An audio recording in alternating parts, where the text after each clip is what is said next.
High friends, welcome to Sam's kitchen. Friends, आज आपण अगदी 5 मिनिटात होणारा तोंडी लावण्याचा प्रकार करणार आहोत। तोंडी लावणे बेसिकली म्हणजे काय तर असा पदार्थ ज्याने ना तोंडाला चव येते। हा पदार्थ ताटाच्या म्हणजे पानात आहे ना डाव्या बाजूला वाढला जातो। आता ह्याचे प्रकार कुठले आहेत तर चटणी, लोणचं, ठेचा, कोशिंबीर हे प्रकार आहेत। आज आपण आहे ना थोडासा आगळा वेगळा पदार्थ करणार आहोत, ते आहे उकडलेली लिंबू मिरची। अगदी साध्या सोप्या पद्धतीने आपण करणार आहोत आणि महत्त्वाचं म्हणजे हे तुम्ही आहे ना अगदी भात वरण किंवा आमटी भात कुठल्याही भाताचा प्रकार ह्याच्याबरोबर सुद्धा खाऊ शकता। फ्रेंड्स, जाता जाता एक छोटीशी आठवण आहे।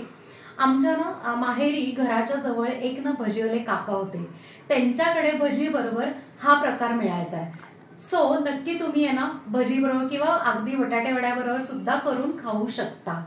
3, 2, 1 उकडलेली लिंबू मिरचीसाठी आपल्याला 18 ते 20 आहे ना मिरच्या लागणार आहेत आणि या कमी तिखट अगदी ज्या लाईट ग्रीन कलरच्या मिरच्या असतात ना त्या, आणि आपण देठासकट घेतलेल्या आहेत, स्वच्छ धुवून पुसून घेतलेल्या आहेत। एक अख्खं लिंबू लागणार आहे आणि त्याचे असे मी ना आहे ना तुकडे करून घेतलेत, चतकोर म्हणजे एका लिंबाचे आपण 8 तुकडे करून घेतलेत आणि बिया सगळ्या काढून घेतलेल्या आहेत। आपण आता मिरच्या चिरून घेऊया। देठ तसंच ठेवायचं, फक्त ह्याला असं पोटफोड्या करून घ्यायचं आणि मध्ये एक असा कट मारायचा। अशा बाकीच्या पण मिरच्या अशा कट करून घेऊयात। हे ना आपण पोटफोड्या का करतोय माहिती का, की लिंबाचा जो रसाचा जो स्वाद असतो, थोडासा आंबटपणा जो असतो तो आणि मिठाचा जो खारटपणा असतो किंवा जी मिठाची चव असते ना ती ह्याच्यात आहे ना मुरते। सगळ्या मिरच्या चिरून घेतलेल्या आहेत। आता आपण फोडणी करायला घेऊया। एक आपण कढई ठेवलेली गॅसवर आणि अगदी 2 चमचे म्हणजे पोह्याचे 2 चमचे आपण तेल घातलंय। त्यात ना एक 7 ते 8 आहे ना आपल्या मेथीचे दाणे घालायचे। त्यात ना पाव चमचा मोहरी छान आहे ना तडतडून घेऊयात आपण। पाव चमचा हिंग, अर्धा चमचा हळदीचं प्रमाण थोडं जास्त ठेवायचं। त्यात आता या मिरच्या ना आपण 1 मिनिट आहे ना ह्याच्यात परतून घेऊया। आता आपण ह्याच्यात लिंबू टाकणार आहोत, त्यातले 2-3 फोडी फक्त आपण पिळून घेणार आहोत।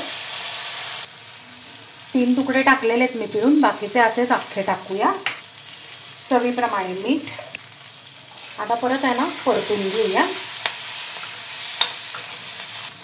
यात आता 3 ते 4 चमचे पाणी घालून घ्यायचं आणि एक 3 ते 4 मिनिटं आपण आहे ना झाकण ठेवणार आहोत आणि लो फ्लेमवर आपण उकडून घ्यायचंय। फ्रेंड्स, एक 4 ते 5 मिनिटं झालेली आहे आणि ना मध्ये काय केलं, मी एकदा उघडून चेक केलं होतं की पाण्याची गरज आहे का, पण नाही गरज पडली। इनफॅक्ट पाणी सुद्धा एकदम छान आटलेलं आहे। बरं, आता ही तयार आहे कसं ओळखायचं तर ही मिरची हिरव्याची पिवळी होते म्हणजे रंग चेंज करते, ह्याचा अर्थ की आपली मिरची परफेक्ट उकडलेली आहे। आता गॅस बंद करून आपण ही मिरची सर्व करून घेऊयात। फ्रेंड्स, चटपटीत आणि अगदी 5 मिनिटात होणारी आपली उकडलेली लिंबू मिरची तयार आहे आणि ही तुम्ही आहे ना फ्रीजमध्ये एक 4 ते 5 दिवसासाठी स्टोर करू शकता।